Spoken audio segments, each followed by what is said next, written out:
Queer News and Journalism is a Gay 45 original podcast published every week on Thursdays, where we come together to comment the topics in the weekly queer news published by our newsletter, The Nine.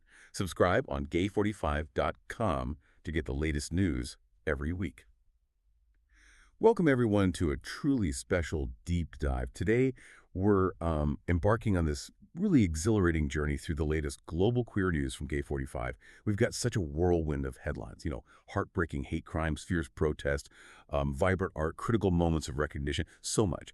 Our mission today is clear. Let's unpack these stories, pull out the most important insights, and really try to grasp what they mean for the queer community globally, like right now. Yeah, and what's so compelling, I think, is seeing how these seemingly diverse global events, legal battles, artistic statements, they often echo really similar struggles and triumphs, too, for visibility and rights. We'll be trying to connect those dots across continents, looking beyond just what happened and really exploring why it matters and, the broader implications for you, our listener, as you navigate this evolving landscape. Exactly.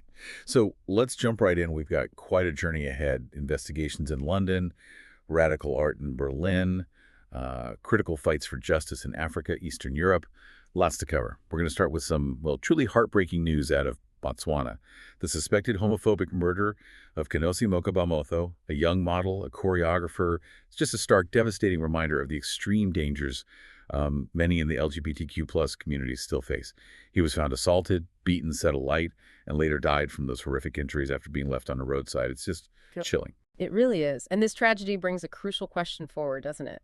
Even with homosexuality decriminalized back in 2019, upheld in 2021, and, President Duma Boko publicly supporting LGBTQ plus rights, this heinous act described by Lega Bibo, that's Botswana's leading LGBTQ plus advocacy group, it just underscores that legal changes alone don't instantly create safety or acceptance on the ground. No, not at all. And the deeper insight here, I think, is that while legal reform removes one barrier, it can sometimes expose the raw, unaddressed societal prejudice that, hate crime legislation is designed to combat.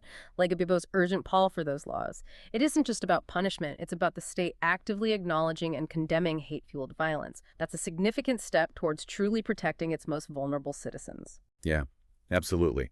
It really highlights that just removing a ban isn't enough.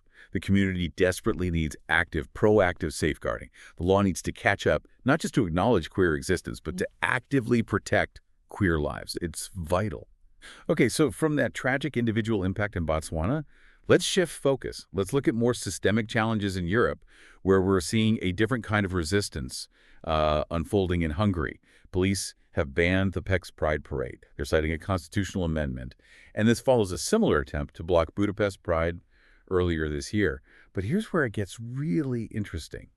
The organizers are vowing to proceed anyway. They're declaring quite clearly, we will not be silenced. Right. And this defiance, when we look at the bigger picture, it's a direct response to Prime Minister Viktor Orban's government, progressively tightening restrictions. That includes the infamous 2021 gay propaganda law, which explicitly criminalizes any depiction of queer life in public spaces accessible to minors.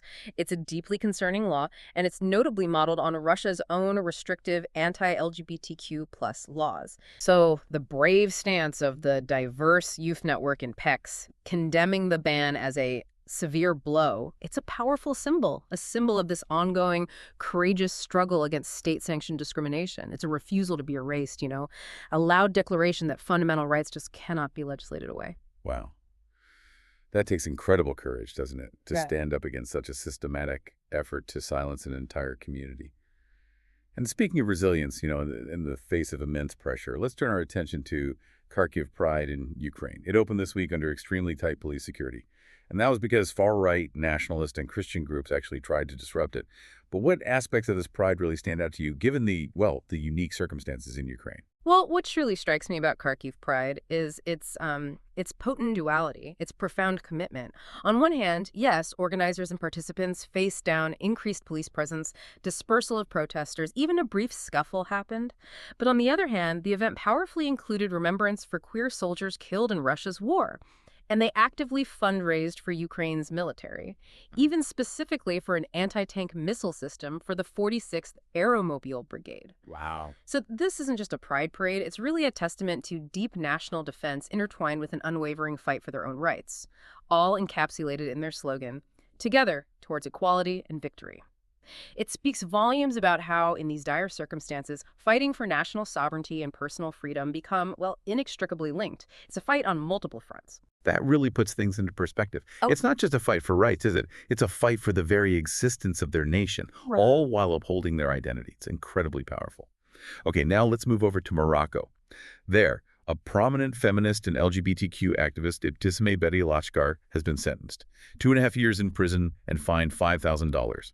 The charge: blasphemy. For posting a photo wearing a T-shirt that read, "Allah is lesbian."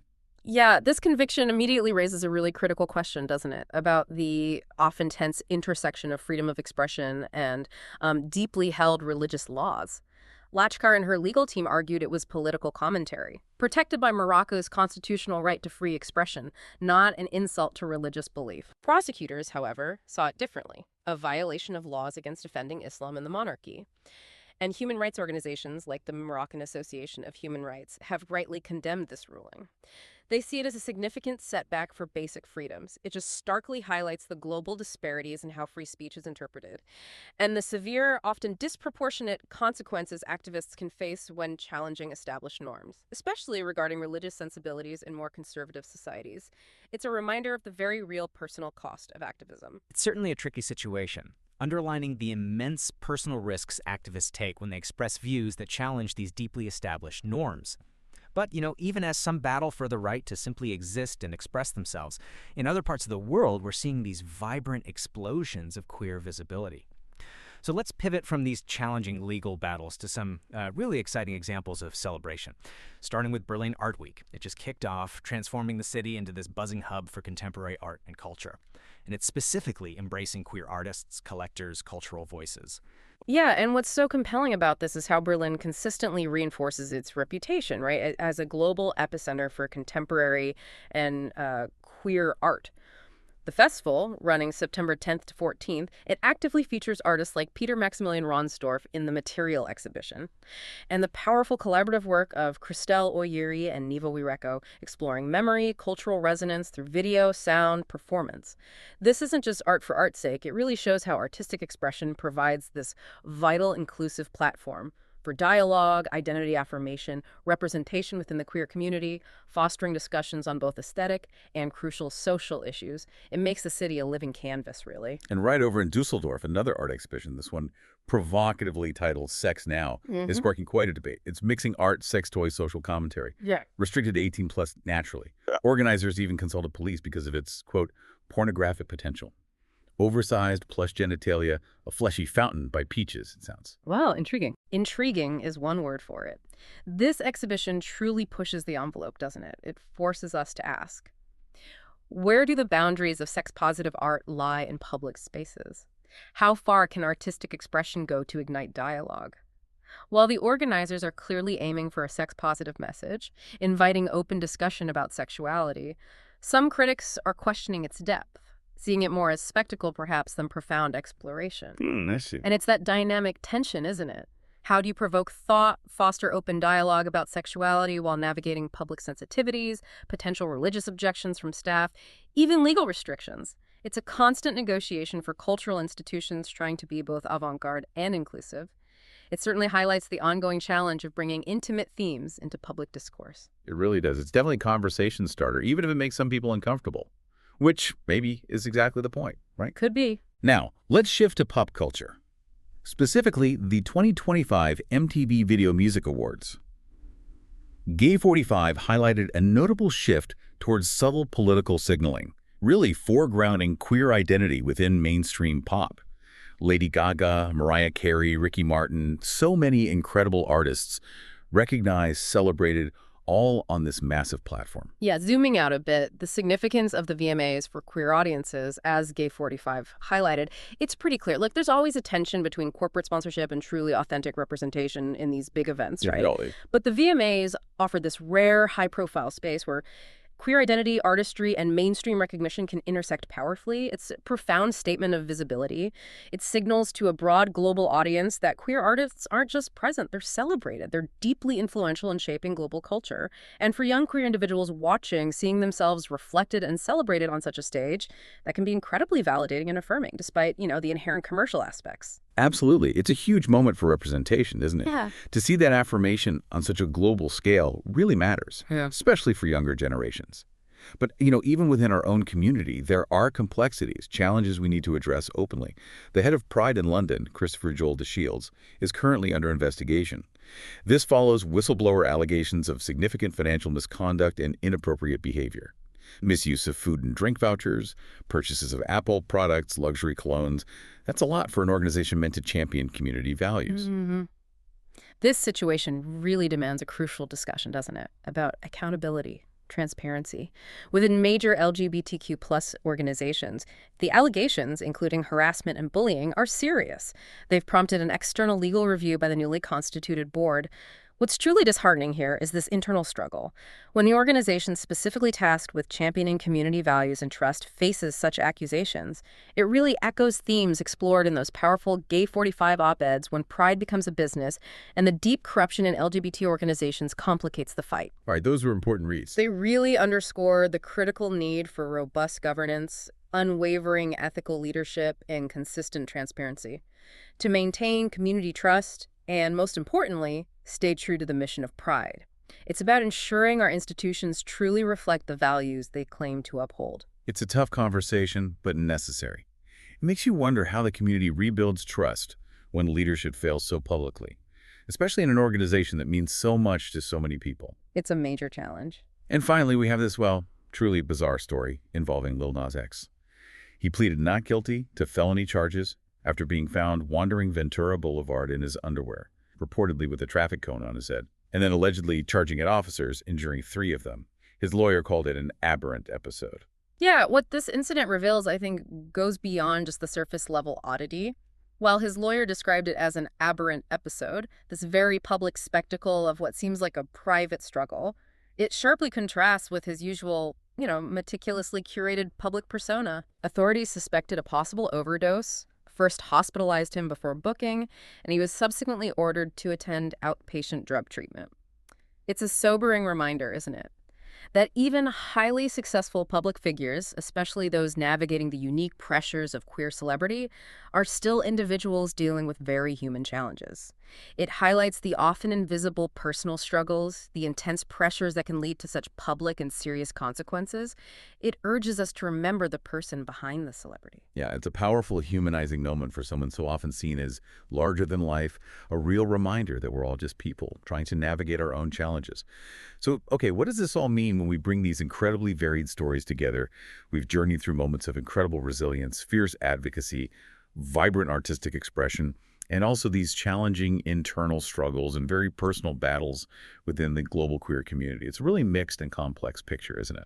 It absolutely is. And if we try to connect all these threads to the bigger picture, what truly stands out for me is the persistent, often relentless fight for basic human dignity and safety, frequently waged against powerful, entrenched forces, whether that's state-sanctioned crackdowns, religious persecution, or just individual acts of horrific violence. But equally striking is the unwavering commitment to celebrating identity, finding joy, finding community, whether that's through art and self-expression like we saw in Berlin and at the VMAs, or through collective action like the Prides in Hungary and Ukraine. And those Gay 45 must-reads on when pride becomes a business and the deep corruption in LGBT organizations, they offer really valuable perspectives here. They urge us to critically examine the internal challenges organizations face as they grow and to ensure our community institutions truly embody the values they represent. Those are definitely important pieces for you to check out for a deeper understanding of those internal dynamics. And for those looking to expand their thinking even further, the Gay 45 Book of the Week features Luke Kemp's Goliath's Curse. It traces 5,000 years of empires and collapses, arguing that inequality is the fatal flaw built into every great power. Yeah, and what's genuinely thought-provoking there is how Kemp's insights, particularly his quote about tackling wealth inequality to save humanity and nature, resonate so profoundly even with our deep dive into queer global news. The struggle for LGBTQ+ rights, when you really look at it, is fundamentally a fight against various forms of inequality and domination, social, legal, economic. Kemp's argument is that elites, driven by greed and a desire for control, hollow out societies until they fracture, often by marginalizing and persecuting minority groups. This isn't just abstract theory. We see it playing out in the gay propaganda law in Hungary, the blasphemy charges in Morocco, the tragic violence in Botswana. These actions are often tools used by those in power to consolidate control, divert attention from deeper systemic issues. It suggests that our fight for queer rights is deeply interconnected with a much larger battle against these fundamental societal fractures. Okay, so as we wrap up this deep dive, here's something to consider. In a world where global queer communities face both increasing visibility and intensifying opposition, how do we, individually and collectively, balance that vital need for celebration and self-expression with the urgent demands for justice and protection?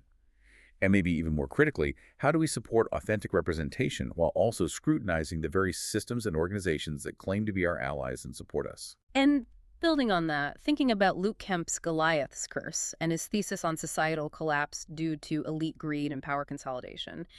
If those are foundational flaws, how might addressing these larger systemic issues, the very roots of inequality and exploitation, how might that also fundamentally bolster the fight for LGBTQ+ rights? Because our rights are so often undermined by those same forces seeking to consolidate power by targeting vulnerable groups, it really prompts us to think beyond single issues, doesn't it? To consider the profound interconnectedness of all struggles for justice and equality. You can also listen to any of our articles. Visit gay45.com to read more quality journalism.